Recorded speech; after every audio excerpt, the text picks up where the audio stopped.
So the machine we have behind us is a 1908 Dolbeer steam logging machine, and its purpose was to pull logs through the forest so that they would eventually be transported to the sawmill.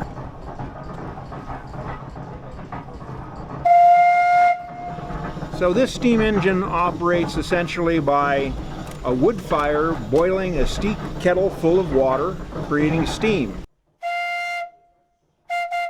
Machine carries a variety of whistles on it, but back in the day really it only had one whistle for purposes of communication within the forest. If there was a need for communication over the side of a hill, they would have what's called a whistle punk, a small boy that had a wire that was attached to the whistle, and he would watch the logging operation below and then pull the whistle at the right time so that the steam engineer could engage the machinery and pull the log up from an area where the engineer couldn't exactly see it.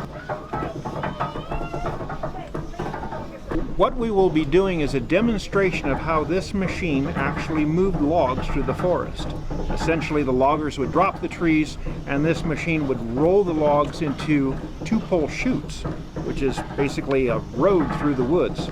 They would drag these logs through the woods, eventually dumping them into Shaver Lake.